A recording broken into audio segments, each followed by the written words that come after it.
Hey everyone, welcome back to the channel. Today we are dissecting Predator Badlands, the 2025 film that completely redefined the Predator franchise. This is not your classic human survival horror. It's a high-concept sci-fi adventure movie. It merges the Alien and Predator timelines and stabilizes a sympathetic Yodja hero. Let's dive into exactly how this all plays out. The film opens on Yodja Prime, the home world of the Predator species. The focus is on Dek, a young, smaller than average Yodja, often seen as a runt by his father and clan leader, Nor. Dek is deeply motivated to prove his worth and gain his father's approval, which is crucial in their highly rigid, status-obsessed warrior society. Nor, viewing Dek as a threat to the clan's bloodline and a source of weakness, orders Dek's older brother, Ki, to kill him. Ki, however, denies his father's order. Instead, he activates Dek's transport ship, essentially exiling him but giving a chance to live and prove himself. Before Dek's ship departs and he is forced to watch as Nor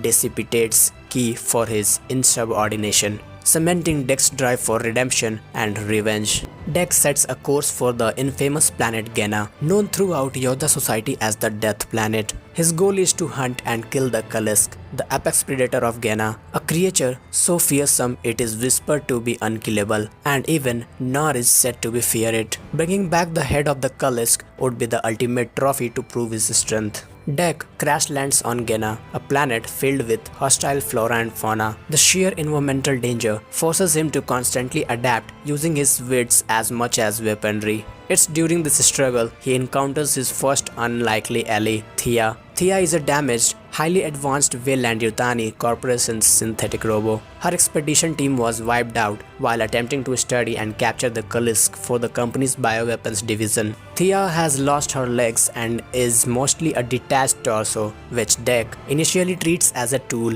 Reluctantly strapping her to his back, Thea offers Dek her advanced tracking and biological scanning data to help him locate the Kalisk, forming a pragmatic partnership. As they continue their hunt, they are joined by a small, monkey-like native creature, which Thea affectionately names Buddy. The creature marks Dek with its saliva and begins following them like a pet. The little creature's presence further complicates Dek's emotional suppression, as he finds himself growing protective of Thea and Buddy. Meanwhile, a second nearly identical synthetic, Tessa, is reactivated by the remnants of the Weyland-Yutani operation. Tessa is cold, emotionless, and fully committed to the company's directive: capture the Kalisk. She finds Dek's crashed ship, confiscates his sophisticated weaponry, and begins tracking Dek and Thea. With no human characters in the film, Tessa becomes the main antagonist, leading a small force of synthetic soldiers against the protagonist. Dek eventually attracts the Kalisk, an enormous, powerful creature with phenomenal regenerative abilities. The two battle fiercely.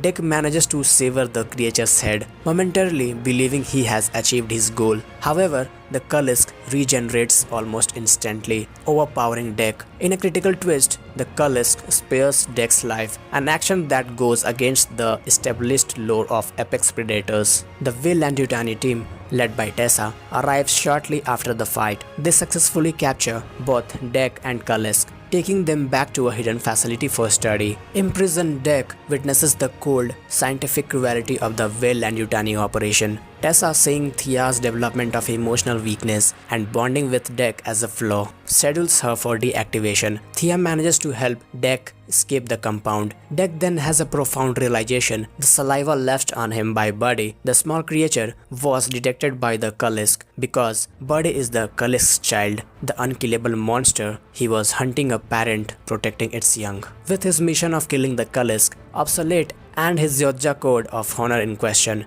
Dek's new purpose becomes one of rescue and protection. Lacking his advanced weaponry, he crafts ingenious organic weapons harvested from Genna's environment. He and Buddy storm the Weyland-Yutani base and free Thea. Now Thea is reattached to her legs and helps the adult Kalisk escape, allowing the powerful creature to destroy a large part of the facility. At the end, Kalisk dies because of Tessa's high-tech UV rays. Now Dek faces Tessa in a final confrontation. Tessa pilots a massive construction mech, reminiscent of the power loader from Aliens.